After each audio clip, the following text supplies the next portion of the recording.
ہاتھ کوئی بندہ کھڑا نہیں کرے گا، صرف دل کی طرف دے.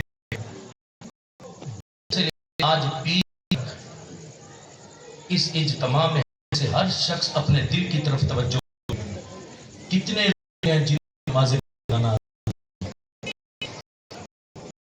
کیا ہم آنے میں بخشش ہو جائے؟ کتنے لوگ نہیں ہاتھ کھڑے کرتا کیونکہ دستک دینا. کتنے لوگوں نے نمازیں پر کہا کی؟ یہاں تو آج ہم رات 11 تک بیٹھے نہیں ہاتھ کھڑے کروانا چاہتا کہ ہم میں سے کتنوں نے آج 5 وقت کی نماز ادا کر. کتنے لوگ ہیں آئے تو ہیں، بڑی خوشی کو نا. یہ میرے کار کا کرم ہے کہ وہ گنہگاروں کے چہرے چھپا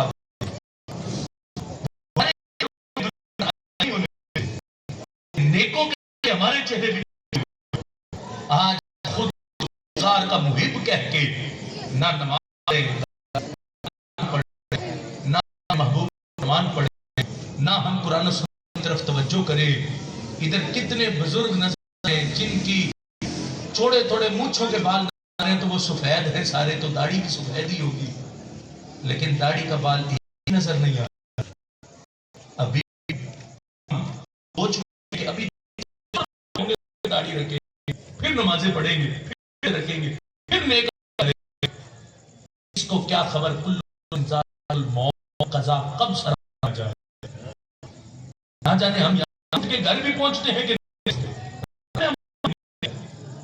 اس لیے اپنی آخرت کی تیاری ہمیں خود کرنی.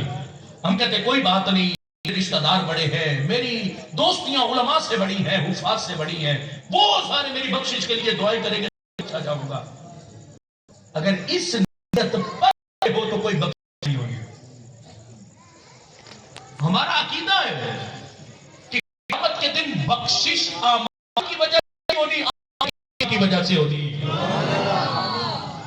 لیکن شفاعت کے عقیدے پر عمل کی چھٹی نہیں ہے. عقیدہ شفاعت پر عمل کی چھٹی نہیں ہے. سرکار کی بارگاہ میں تب کھڑے ہوں گے جب ہمارا عمل ہوگا. اگر نبی علیہ السلام نے پوچھ لیا دعویٰ تو مجھ سے محبت کا کرتا تھا، یہ بتا تیرے نامہ اعمال میں نمازیں کتنی، تیرے نامہ اعمال میں حسن اخلاق کتنا، رزق حلال کتنا، تو بتاؤ کیا جواب دیں گے؟ اس وقت تو ہمارے پاس کوئی جواب ہی نہیں بن پائے گا. نوجوان نسل ساری بیٹھی، آج ہم ساری رات موبائل تو دیکھیں اور ہمیں نماز کا ہوش نہ ہو. اس امت کا حال کیا ہے؟ ساری رات ٹک ٹاک دیکھتے حالت یہ ہوتی ہے کہ 4 بار موبائل منہ پر جا کے پڑتا پھر جا کے ہمیں کہیں نیند آتی. اور میں نے کئی احباب کو دیکھا ہے وہ سوئے ہوئے ساتھ گانے والی ویڈیو اسی حالت میں نیند آ گئی کہ گانے والی ویڈیو. اگر اسی حالت میں موت آ جاتی تو کیا بنتا؟ نہیں سوچا، نہیں سمجھا ہم نے. اور صرف یہ نہیں کہ ٹک ٹاک کی ویڈیو دیکھتے گانے والی موت آ گئی تو بڑی بری موت ہے. نماز چھوڑ کے موت آ گئی بھی بڑی بری موت ہے، وہ بھی اچھی موت نہیں. اور دوسرا سوال یہ بھی نہیں پوچھنا چاہتا کہ ہاتھ کھڑے کرو جس کو قرآن صحیح پڑھنا آتا. اس اجتماع میں کتنے جوان کتنے گھر کے سربراہ باپ ہیں جو گھر کے، ان میں سے کتنے ہیں جنہیں قرآن صحیح پڑھنا آتا؟ ہم نے کبھی توجہ کی کہ میں قرآن پڑھوں، میں قرآن سیکھوں، میں قرآن کی طرف توجہ کروں؟ پتہ نہیں ہم کون سی اکڑ میں ہیں، نہ جانے ہمارے اندر غرور کس چیز کا. گندے نطفے سے تو میرے رب نے ہمیں پیدا کیا اور اس رب کو اکڑ کے دکھاتے ہیں کہ نہیں رب نہیں جھکیں گے، تو جو مرضی کر لے. ہم نے نہیں جھکنا تیری بارگاہ میں، نہیں پڑھنا تیرے قرآن کو. ہم نے کتنے لوگ ہیں، میں ذمہ داری سے کہتا ہوں اس اجتماع میں سے سنو آدھے سے زیادہ لوگ نکلے سورہ فاتحہ صحیح پڑھنی نہیں آتی ہوگی. تو قرآن میں واجب ہے، نماز میں واجب ہے پڑھنا سورہ فاتحہ کا، وہ واجب ہمیں نہیں آتا تو ہماری نماز کیسے ہوگی؟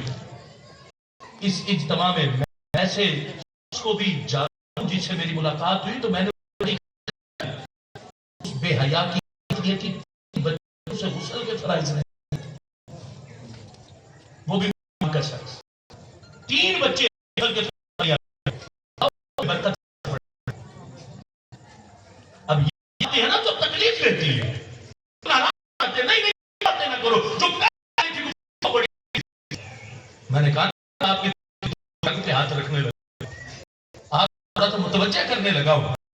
ذمہ داری سے کہتا ہوں, اگرچہ مفتی سے یہ بات پوچھے کہ آپ کیا کرو گے, لیکن چونکہ ہمارا ان کا بول ایک جیسا ہے, سارا کچھ ایک جیسا جانتا ہوں.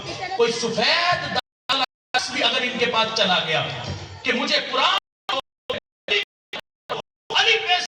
مجھے قرآن پڑھنا نہیں آتا, ذمہ داری سے کہتا ہوں یہ مسجد سے نکالیں گے, ماتھا چوم بٹھا شکر پڑھنے سے پہلے حضرت عبداللہ ابن عباس فرماتے ہیں نا, فرمایا وہ گھر وہ سینہ جس میں قرآن محفوظ نہیں, وہ قرآن کی طرح اس شک آتی ہے کہ آیات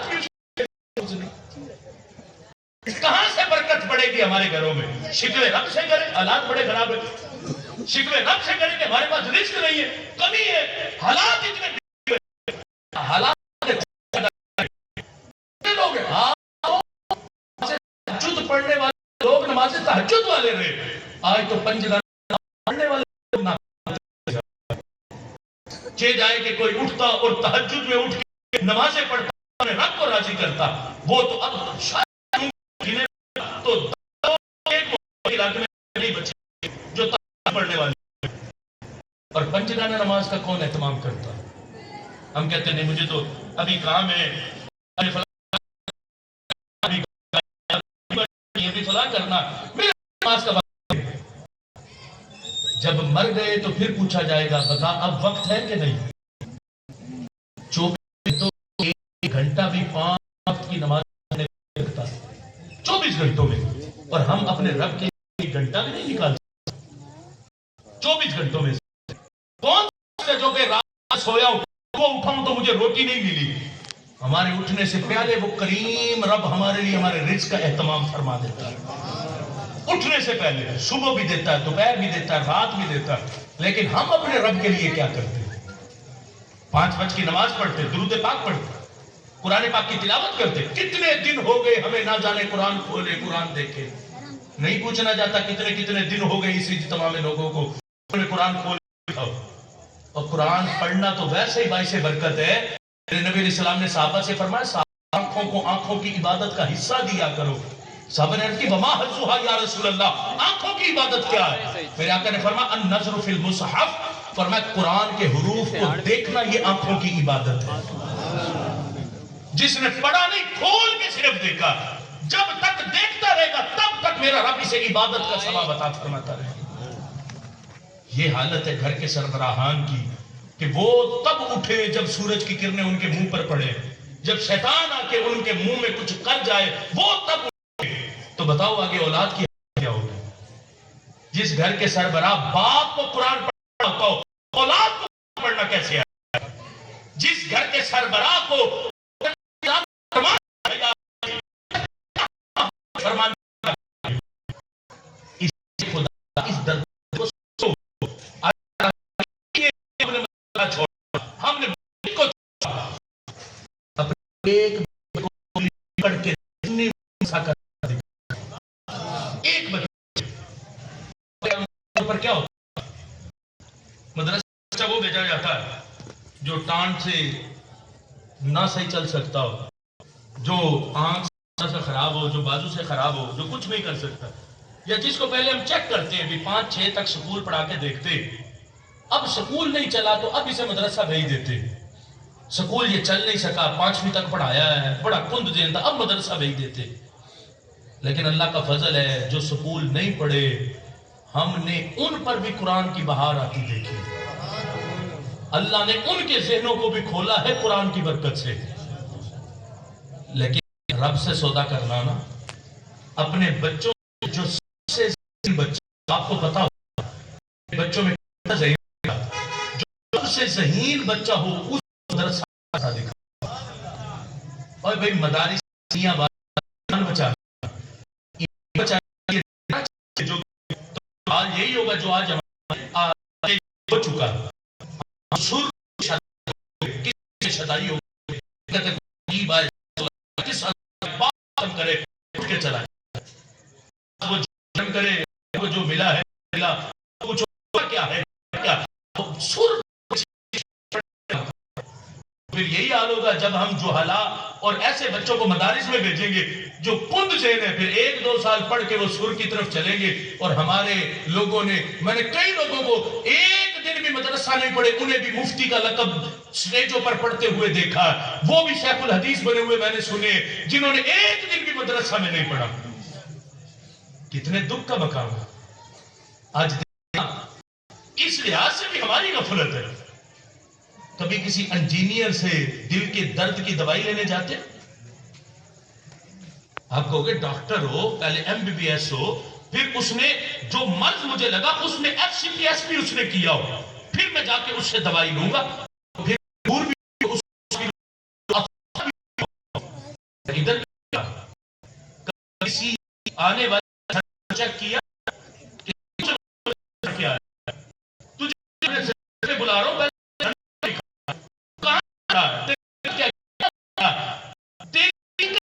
تجھے قرآن و سنت پڑھنا پڑتا ہے کہ نہیں آتا؟ ہم کہتے ہیں نہیں بس شعر اچھے پڑھنے والا ہو، گویہ اچھا ہو، نہ وہ کسی چاہے سے سیکھ کے آیا ہو، بس سٹیج پر آ جائے، ہم نے تو واہ واہ کرنی. خدا را اہل سنت سمجھو ان حالات کو، اپنے حالات بدلو.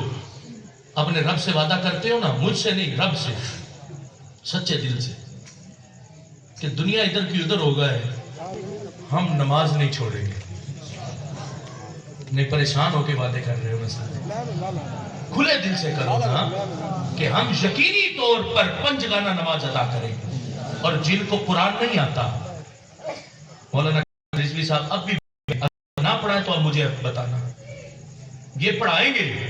جنہیں قرآن نہیں آتا نیت کرتے ہو نا کہ قرآن سیکھو گے، پھر ہمیں اغوا کر کے وہ لوگ لے جاتے جو کہتے آؤ 40 دن میں ہم تمہیں سکھائیں گے.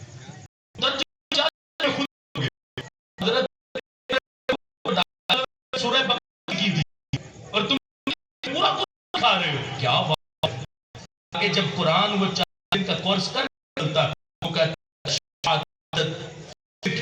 سرکار کوئی چیز علم چیز نہیں، وہ کہتا ہے قرآن میں تو سرکار معجزات کا ذکر، سرکار کے معجزات سے خالی ہے. یہ ہے 40 دن میں سیکھنے کا حال.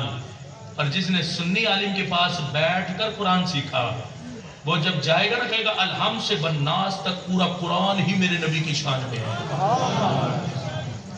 اس لیے قرآن سیکھو، نبی علیہ السلام کا فرمان سیکھو، پھر میرا رب تمہارے گھر میں کتنی بہاریں عطا فرماتا.